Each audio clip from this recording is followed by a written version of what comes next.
A Toyota acredita que cada boa conversa conta para inspirar avanços, assim como cada inovação e iniciativa. Conheça as histórias que nos inspiram a irmos mais além em toyota.pt. Le pacifisme et tout ce qu'il recouvre, il est à l'ouest. Et les euromissiles, ils sont à l'est. We shall fight in the hills. We shall never surrender. Não estamos mais isolados. A solidariedade europeia não nos faltará. Diplomatas, um podcast de análise da atualidade internacional com Teresa de Sousa e Carlos Gaspar. Olá, muito bom dia e bem-vindos a mais um episódio do podcast Diplomatas no Público. Eu sou o Ivo Neto e comigo está a jornalista Teresa de Sousa e hoje temos o investigador Luís Tomé, professor catedrático na Universidade Autónoma de Lisboa. Estamos a gravar na quinta-feira, dia 9 de maio. Xi Jinping está de regresso à Europa 5 anos depois da última visita. Luís, esta visita foi para ajudar a mediar a tensão com o Irão e com a Rússia ou teve, sobretudo, objetivos económicos? Do lado de Xi Jinping, nós temos que separar quais é que são os objetivos de Xi e dos países europeus que o acolhem. Eu acho que há aqui um conjunto de objetivos que também divergem consoante os destinatários da visita em concreto, que são, portanto, a França, a Sérvia e a Hungria. Mas no conjunto eu diria que o primeiro grande objetivo é o de controle de danos causados pelo reconhecido apoio chinês à Rússia na guerra da Ucrânia. Também, obviamente, vem tentar contrariar os processos, designadamente, que vêm da Comissão Europeia no sentido do de-risking, ou redução do risco em relação à China e da segurança económica e, de caminho, tentar restaurar laços comerciais e de investimento com a União Europeia. Depois também tem uma mensagem subliminar que, aliás, já tem feito nestes dias por onde passou, que é o de incentivar a autonomia estratégica da União Europeia e, enfim, da Europa no seu conjunto face aos Estados Unidos, recuperar a influência no leste europeu em particular, porque aí sim é talvez a área do continente europeu onde mais viu recuar a influência que teve outrora, nitidamente nesse percurso premiar os amigos leais da China, e daí a escolha seletiva da Sérvia e da Hungria, dar um novo impulso aos projetos da Rota da Seda e, finalmente, propagandear aqueles que são os pilares da sua visão da ordem mundial e, portanto, as 3 iniciativas globais que Xi Jinping anunciou desde o final de 2021, a Iniciativa Global de Desenvolvimento, a de Segurança e a de Civilização. Estes são os objetivos numa estratégia que eu digo tripla. E tripla porque envolve o dividir para reinar, envolve a célebre win-win, ou ganhos mútuos, que Xi Jinping apresenta, e ainda a apresentação da alternativa China. Isto é, se houver países que podem temer ser sancionados de alguma forma pelos países ocidentais ou pela União Europeia, a China tem uma alternativa económica, tem uma alternativa de investimento, tem quadros institucionais, tem parcerias, tem acordos, e, portanto, essa alternativa China acompanha tudo isso. Eu acho que o problema de Xi Jinping é não ter muito para oferecer à Europa. Na verdade, o contexto em que ele vem é substancialmente diferente daquilo que ele teve em 2019.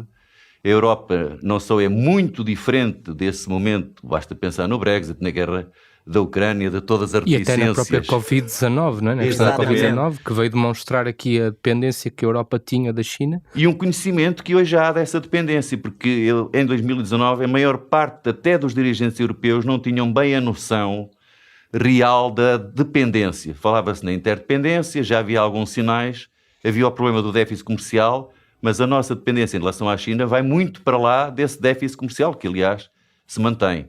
E, portanto, se o contexto era diferente, obviamente que os objetivos de Xi Jinping e dos países europeus que o acolhem também são diferentes dessa época, sobretudo. Há 2 irritantes em que sucessivamente dirigentes europeus no diálogo com Xi Jinping vêm tendo, em particular a tentativa de levar Xi Jinping a influenciar Putin para recuar na Ucrânia. Isso sabia-se que à partida não iria ter grande resultado, e depois levar Xi Jinping, num contexto de fragilidade económica, a alinhar mais na pressão europeia no sentido de alguma equidade na forma como é possível empresas europeias investirem na China e sem haver o tipo de subvenções e apoios diretos do governo chinês às empresas para práticas que são anticoncorrenciais. Mas a verdade é que eu acho que, mais uma vez, Xi Jinping tem pouco para oferecer a outros interlocutores europeus nesta altura, e é por isso que as grandes ofertas que ele traz são para os dois países últimos que visitou. Um deles nem sequer é da União Europeia, a Sérvia, e o outro que é nitidamente uma espécie de cavalo de Troia, não da Rússia apenas, mas também da China dentro da União Europeia e da NATO, que é a Hungria. Teresa, como é que isto está a ser, como é que esta visita e este encontro, especialmente com estes países que o Luís estava agora a falar, está a ser encarado pela União Europeia e pelos países mais fortes da União Europeia? Eu sei que ele teve encontros com outros países que não só a Sérvia e a Hungria, mas como é que isto está a ser encarado pelas potências decisoras da União Europeia? Ora bem, é verdade que a União Europeia praticamente desde 2019, 2020, por causa da pandemia, por causa da guerra da Ucrânia, tem hoje um olhar para a China completamente diferente do que tinha antes. Também aprendeu um pouco com a maneira benigna como olhava para a Rússia e como isso lhe saiu profundamente errado com a invasão da Ucrânia. Hoje a Europa tem, portanto, outro olhar sobre a China, tem uma relação com a China de rivalidade económica, embora aceite a necessidade de parcerias em algumas grandes questões internacionais, o clima, o combate às pandemias, etc. Mas a verdade é também que a Europa ainda não se entendeu, mesmo para lá dos casos de cavalos de Troia, como é a Hungria, ainda não se entendeu em torno de uma estratégia comum sobre como deve lidar com a China. Porquê é que não se entendeu? Porque os seus interesses imediatos, não vistos a longo prazo, mas imediatos, sobretudo de natureza económica, variam.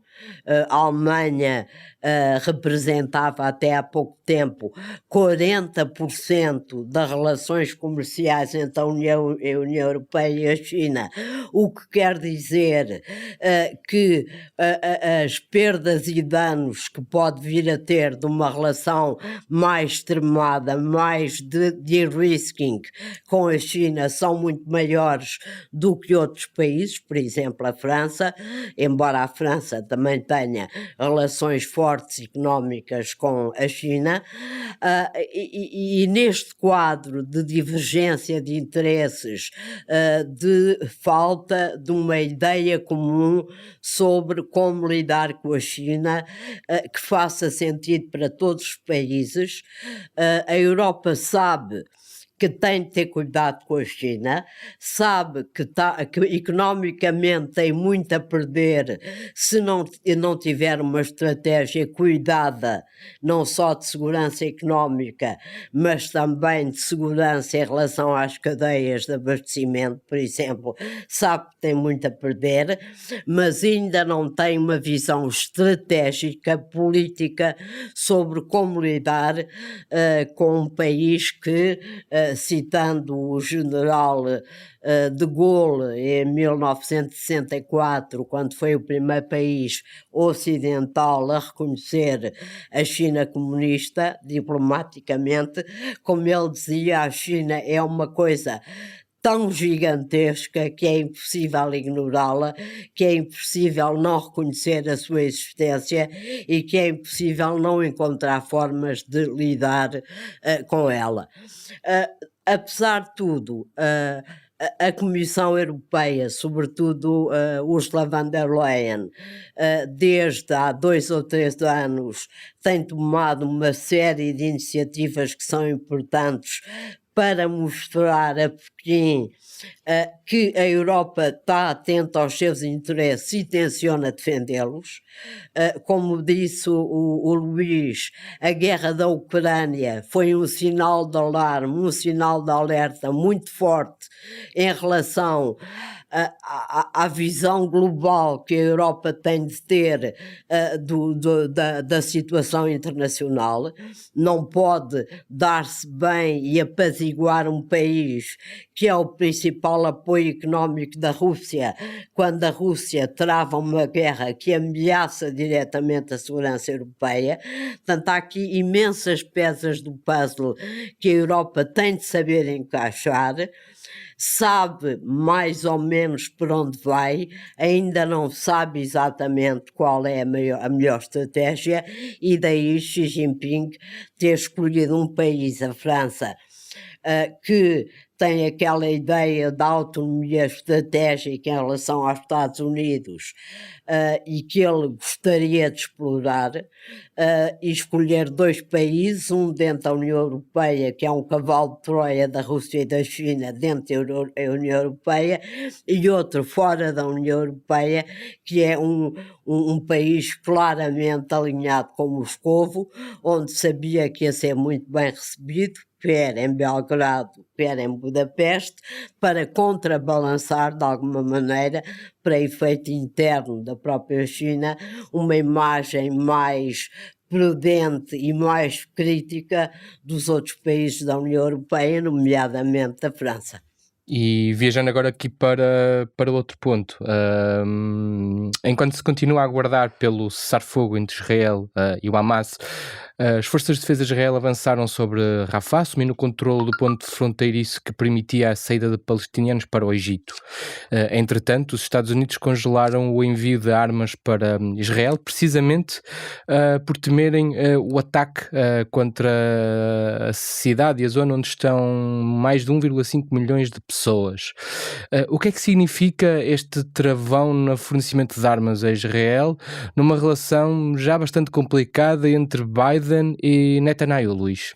Ivo, antes de passar, e portanto mudámos completamente para outro Sim. aspecto, gostava só de acrescentar em relação aqui à visita do Xi Jinping, 2 ou 3 notas que me parecem importantes em complemento ao que disse até a Teresa.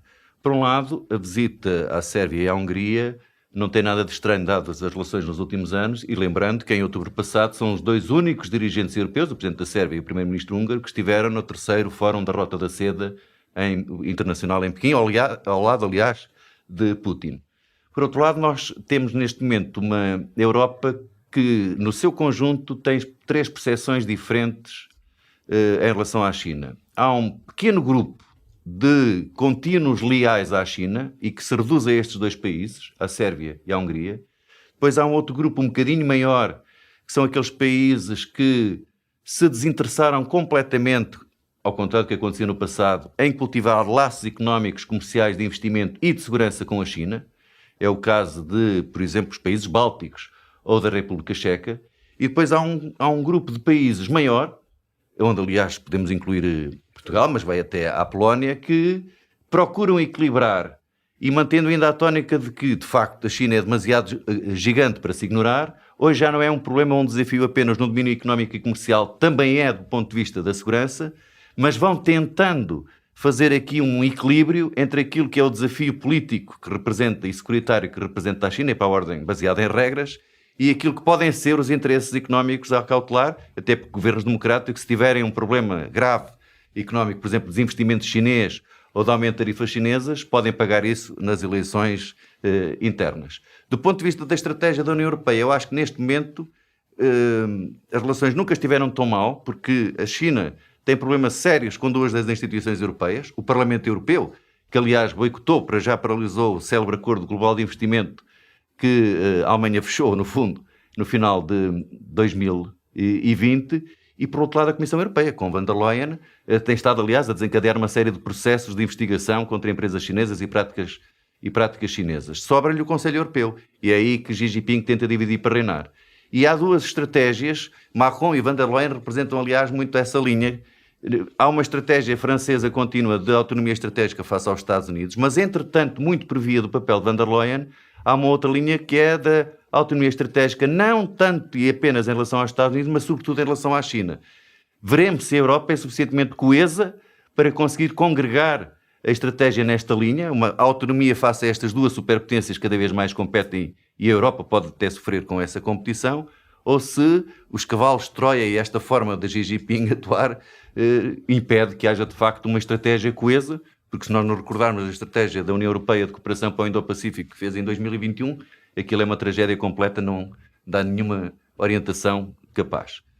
Em relação a esta questão Sim. dos... Eu estava-lhe a perguntar o que é que significa, no fundo, este congelamento do envio de armas dos Estados Unidos para Israel, numa relação já de si bastante tensa nos últimos meses entre Joe Biden e Benjamin Netanyahu. Joe Biden tem um equilíbrio muito difícil porque está em ano de eleições frente a Trump e, portanto, nada disto se pode desligar do contexto interno dos Estados Unidos, também internacional, porque a pressão não é apenas de alguns setores, digamos, mais pró-palestinianos. Nós temos visto o que é que tem acontecido nas universidades nos Estados Unidos, aquelas correntes frequentemente até antissemitas. Também há o contrário, também há um sentimento, digamos, islamofóbico, mas o antissemitismo tem vindo a crescer e, portanto, a questão interna, a situação interna de Biden não se pode desligar da forma como ele vem gerindo a relação com Israel. Nós não nos podemos esquecer que não há muitas semanas o próprio Biden disse que Benjamin Netanyahu, o primeiro-ministro israelita, estava a fazer mais mal do que bem a Israel. E agora atingiu o ponto máximo para já, que é de facto a suspensão e a ameaça de cortar, até de uma forma mais radical, o apoio militar a Israel. É evidente que isto está coberto da legislação interna dos Estados Unidos, que com Biden vinga. Isto é, os Estados Unidos não podem entregar armas por lei a países que estejam a violar direitos humanos de forma massiva. E é ao abrigo disso que a administração Biden invoca esta suspensão de entrega de armas a Israel. É uma forma airosa de se refugiar na legislação. É evidente que podia não fazê-lo, podia não invocar. Mas também sabemos que, do outro lado, nós temos um primeiro-ministro israelita que não morre de amores nem de simpatias por esta administração Biden. Por isso é que eu digo há algum tempo que na estratégia de Benjamin Netanyahu, como aliás muitos outros atores, pesam as eleições nos Estados Unidos. Netanyahu estaria muito mais confortável, teria a carta branca com Trump. E nos cálculos dele, como de Putin e de outros, estão a jogar... E até de Xi. E de Xi e de muitos outros europeus. Quer dizer, esse está sempre em cima da mesa neste momento. Mas para alguém que sabe que dificilmente pode conservar, ou eu diria que é impossível conservar o poder em Israel com o fim da guerra, ele vai tentando prolongar a sua agenda até haver outras condições nos Estados Unidos e, portanto, até outras condições no contexto regional que lhe permitam dar a volta à situação que é cada vez mais adversa. Portanto, Israel, sobretudo pela forma como tem violado de forma desproporcional os direitos humanos e feito este ataque, está mais do que nunca acossado e até pelos próprios Estados Unidos. Agora tem aqui o problema delicado, que é ele comprometeu-se junto dos Estados Unidos a mostrar um plano de evacuação dos civis de Rafah antes de desencadear um ataque. E, portanto, para além das cambalhotas do dito e não dito a propósito do cessar-fogo, já estamos a ver operações em Rafah, já estamos a ver fechar canais de entrada de ajuda humanitária pelas forças israelitas e os americanos a dizer não nos mostraram qualquer plano, desconhecemos, não apoiamos e agora não vos damos armas para fazer aquilo que presumivelmente Netanyahu quer fazer, Netanyahu e não só, quer fazer em Rafah. Teresa, e que mensagem é que isto traz, por exemplo, para um Partido Democrata também desgastado e, como o Luís estava a falar, num ano de eleições, um Partido Democrata também desgastado com todo este conflito e com as consequências que isto pode trazer para as eleições de novembro? Tudo tem consequências neste momento para as eleições de novembro, porque o mundo está muito complicado, para dizer o mínimo. Biden tem uma guerra na Europa, tem uma guerra no Médio Oriente para gerir e para afirmar a liderança americana no mundo. Tem uma agenda complicadíssima e as reações à decisão de Biden de suspender a entrega de armamento ofensivo e não defensivo a Israel enquanto a questão do Rafah não estiver resolvida. As reações não se fizeram esperar e são mais complicadas do que nos podem parecer a nós daqui a alguma distância. Evidentemente, o Partido Republicano veio protestar contra a administração Biden, que está a tirar apoio a um aliado fundamental dos Estados Unidos na região, mas mesmo no Partido Democrata há divisões. O Partido Democrata é tradicionalmente um partido fortemente apoiante de Israel, sempre foi, por tradição, por história. Aliás, Biden inclui-se muito nessa tradição e nessa história. Evidentemente que uma parte do Partido Democrata apoia totalmente a decisão de Biden de exercer a última pressão possível sobre o governo israelita, mas há, apesar de tudo, congressistas democratas que já vieram pôr em causa a decisão de Biden de utilizar esta forma extrema de pressão sobre Israel. Eu só estou a dizer isto para sublinhar a dificuldade que é neste momento para a administração americana gerir este quadro extremamente complexo que é a relação de Israel com a Palestina no quadro da própria situação em todo o Médio Oriente, que tem um foco neste momento fortíssimo em Gaza. Mas acho também que Biden não tinha outra solução. Os Estados Unidos querem, acima de tudo e o mais depressa possível, um cessar-fogo. É a questão fundamental que hoje se põe. Sem isso é impossível não só uma ajuda humanitária mais efetiva aos palestinianos que estão numa situação humanitária terrível, mas é impossível pôr em prática qualquer ideia de médio e longo prazo para solucionar o problema israelo-palestiniano.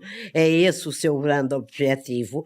Durante uma semana vimos as negociações entre uma delegação israelita e a delegação do Hamas no Cairo a avançarem, a recuarem, a avançarem, a recuarem, e continuam sem um fim à vista. Esta é a última forma de pressão que Biden tem sobre Israel para meter alguma réstia de bom senso no governo israelita e evitar que ele caminhe para uma parede, contra um muro, porque não é só a Palestina que está a sofrer com a situação terrível da guerra de Gaza, o próprio Estado de Israel está a seguir um caminho que também é, em termos de médio e longo prazo, altamente prejudicial para ele próprio. É este o dilema de Biden. Jake Sullivan, o Conselheiro Nacional de Segurança de Biden, dizia ontem que uma negociação é sempre 1000 nãos até haver um sim. Esta prolonga-se há demasiado tempo. O Israel já disse que se os Estados Unidos não lhe fornecerem armas, vai comprar a outro sítio.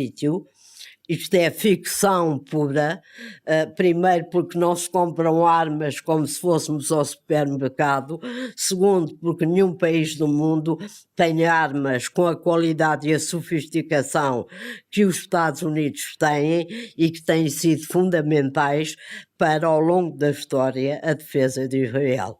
E depois porque também não existe assim tantos aliados prontos a ajudar Israel neste momento, acredito. Exatamente. É aqui uma tónica de linhas e objetivos diferentes de Netanyahu e da administração Biden. Netanyahu, confessadamente, não quer uma solução de dois Estados. Publicamente, expressamente, por várias vezes, a administração Biden tem como esse o fim político.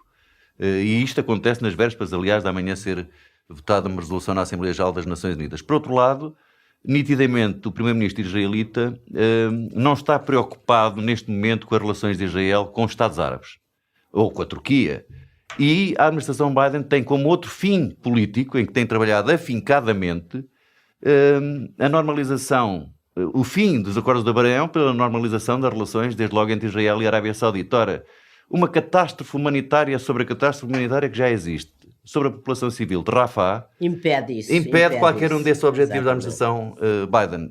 mas vão até certo ponto de encontro aos objetivos de Benjamin Netanyahu. Claro que se pode dizer que Netanyahu está a fazer aqui uma chantagem para tentar levar o Hamas a capitular nas negociações, e isso está tudo certo, e é verdade que Israel não pode aceitar que o Hamas tenha qualquer papel de administração futuramente em Gaza. Mas isso não são razões para provocar a catástrofe humanitária que está em curso e aquela que se adivinharia numa invasão massiva sobre o Rafah, claro. Massiva sobre o Rafah, evidentemente. E fazendo aqui outra viagem geográfica no nosso espaço, e para o último tema da nossa conversa, os governos de São Tomé e Príncipe e da Rússia assinaram um acordo militar que prevê, entre outros pontos, a deslocação de navios e aviões de guerra ao arquipélago. Trata-se aqui de mais um marco no mapa do Sahel que a Rússia carimba. Nós há pouco estávamos a falar da China e da Europa, e aqui temos verdadeiramente mais um sinal desta ideia da multipolarização do mundo. O que é que isto significa para a Rússia? Que importância é que este ponto tem para a estratégia russa em África, Luís? Em primeiro lugar, tal como para a China, a África vale 54 votos nas Nações Unidas e, portanto, por muito que possa parecer insignificante quando olhamos os dados do que é que representa o investimento, neste caso russo, em África comparativamente ao investimento noutras partes do mundo, o que é que representam os laços comerciais, na verdade, temos aqui um objetivo político que é de atrair as boas vontades de 54 eleitores na Assembleia Geral das Nações Unidas. São, aliás, participantes no não sancionamento da Rússia pela sua agressão na Ucrânia. Mas, na verdade, o que nós estamos a assistir é ao desfazer da nossa ideia de que, com a guerra na Ucrânia e as sanções e depois o desmantelamento do Grupo Wagner, a Rússia não tinha capacidade para continuar na linha da sua estratégia para a África. Eu recordo que a primeira Cimeira África-Rússia foi em 2018. Ora, isto é mais uma prova, mais um exemplo de como nada disso aconteceu. Nós temos visto no último ano, nos últimos 2 anos, sucessivos governos que caem de postos por golpistas apoiados pela Rússia, a região do Sahel. Nós vimos, enfim, a saída praticamente total da França e a sua substituição pela Rússia, mas nós estamos a ver agora uma lança no Golfo da Guiné através deste acordo com São Tomé e Príncipe, e portanto há uma projeção para o Atlântico, já não é só dentro do continente africano, é para o Atlântico, previsivelmente forças russas, e do meu ponto de vista há aqui um outro lado bastante grave, que é a divisão da CPLP, porque é São Tomé e Príncipe, na mira está a Guiné Equatorial, cujo presidente aliás está neste momento na Rússia, porventura Guiné-Bissau e até Moçambique por causa de Cabo Delgado. Portanto, nós temos onde aqui o Grupo Wagner chegou a estar no início do conflito. E agora estão os sucedâneos do Grupo Wagner. Sim, Portanto, sim. Nós temos aqui um conjunto de países CPLP que estão a abrir, francamente, portas e predispostos a aumentar a cooperação com a Rússia. Mas, ao mesmo tempo, temos, por exemplo, Cabo Verde ou Angola, cujos presidentes estão hoje mesmo nos Estados Unidos a participar no encontro industrial e económico Estados Unidos com a África. E, portanto, nitidamente, em contralinha, se quisermos, com os outros países da CPLP. Agora, nós temos aqui, e não é Portugal, é o conjunto dos países chamados do Ocidente Alargado, NATO, União Europeia, que prestar muito mais atenção, e por isso eu não acho que sejam justas as críticas como se Portugal pudesse evitar este tipo. São países soberanos, portanto, mas também como países soberanos têm que assumir as responsabilidades das opções que assumem. Esperemos que se mantenham relativamente democráticos, que este alinhamento próximo com a Rússia não signifique que os seus governantes se querem manter ad eterno no poder, sustentados por forças russas no futuro, e é um risco que temos, mas, sobretudo, nós temos que ser muito mais pródigos, por exemplo, na recolha de intelligence, na partilha, e em trabalhar afincadamente quando se percebem certos sinais para que, se calhar, em vez de um determinado rumo, as opções políticas dos dirigentes possam sair para o outro lado, sem condicionalismos nem paternalismos, porque a política internacional não pode viver inteiramente disso. Estamos a lidar com países soberanos, temos que lhes mostrar que às vezes as melhores opções que podem parecer de curto prazo, a médio e longo prazo, são opções muito negativas. Porque estes países, ao fazerem acordos deste tipo com um país como a Rússia, o que estão a dizer é que não se importam com as regras internacionais que possam ser violadas. Ora, países pequenos são exatamente os mais vulneráveis a um mundo sem regras. E, portanto, eu acho que São Tomé é pouco avisado do seu ponto de vista. Nós percebemos que há aqui uma tradição, como noutros países, de muita formação, muitos militares e alguns políticos formados na antiga União Soviética, têm esse laço, têm interesses económicos às vezes diretos por várias vias, até alguns por corrupção, mas do ponto de vista do interesse do país, nada disto foi transparente. Aliás, a oposição critica isso mesmo, e não me parece que seja propriamente bom para um país como São Tomé e Príncipe ter este tipo de posição de alinhamento, sendo legítimo, como país soberano pode tomar essa opção, não parece que seja adequada para o futuro do país. Em Portugal, esta decisão já está a ter eco hoje, Teresa, sendo Portugal um país fundador, um dos primeiros países que integra a NATO desde o início. O que é que Portugal de facto pode fazer, tendo em conta que integra a CPLP, onde estão alguns destes países, Teresa? Isso é um problema que não é um problema imediato para Portugal. Portugal tem as suas alianças internacionais perfeitamente estabelecidas. Certo, mas aqui é mais numa questão o que é que Portugal pode fazer, no fundo, para tentar influenciar alguma coisa aqui. Eu acho que Portugal, como aliás a França e outras grandes potências europeias que foram potências coloniais, devia perceber de uma vez por todas, um país como nós, mais pequeno, ou mesmo um país como a França, que é uma média potência internacional, deviam perceber que só podem conter os avanços da Rússia e da própria China no continente africano se tiverem uma política comum, uma política conjunta, uma abordagem da União Europeia ao continente africano e às relações com a maior parte dos países africanos. A tendência é que cada um segue a sua vida. A Inglaterra faz isso com as suas ex-colónias, a França também, Portugal também, e isto acaba por facilitar a vida quer à Rússia, quer à China. Nós estamos a falar da Rússia. A Rússia não tem um grande investimento em África e, portanto, escolhe a via militar, do apoio militar, dos acordos militares, da intervenção de mercenários ao serviço de algumas forças em alguns países, nomeadamente no Sahel, vimos isso claramente.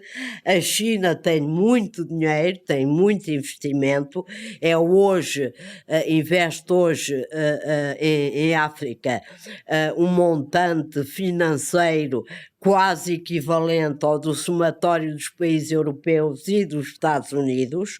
A sua intervenção não é militar, é financeira, e perante isto os Estados Unidos têm uma estratégia que nem sempre tem resultado, mas tem, apesar de tudo, uma estratégia. A Europa age dividida, Portugal por um lado, a França pelo outro. A França teve agora de sair do Sahel militarmente e seguir-se-á, evidentemente, haverá evidentemente consequências políticas, porque não aguentou a pressão política interna desses países. A Rússia utiliza um argumento, quer nas antigas colónias portuguesas, quer nas francesas, o argumento do apelo ao sentimento anticolonial desses países. Nós não nos podemos esquecer que os movimentos de libertação da Guiné, de Angola, de Moçambique, de São Tomé e Príncipe, menos, apesar de tudo, tiveram sempre o apoio financeiro e militar da Rússia. Foi há 50 anos, mas esse apoio existiu. Evidentemente, não é Portugal que sozinho consegue contrariar a influência da estratégia russa numa série de países, alguns dos quais nos dizem diretamente a respeito. É através de uma política europeia que, mais uma vez, tarda em encontrar qual é o caminho que deve seguir para que essa estratégia, na França, na Inglaterra, em Portugal, noutros países, noutras potências, antigas potências coloniais, tenham alguma força para conter a penetração militar russa e a enorme penetração económica da China. E nós acabamos este episódio quase como se estivéssemos a falar de uma nova Guerra Fria, não é? Estamos a ter discussões que se poderiam ter há bastante antes dos anos 90. Queria agradecer à Teresa, queria agradecer à Luísa, quem nos ouviu. Nós regressamos na próxima semana. Muito obrigado. Obrigado. Obrigada. O podcast Diplomatas é uma parceria Público-IPRI, Instituto Português de Relações Internacionais.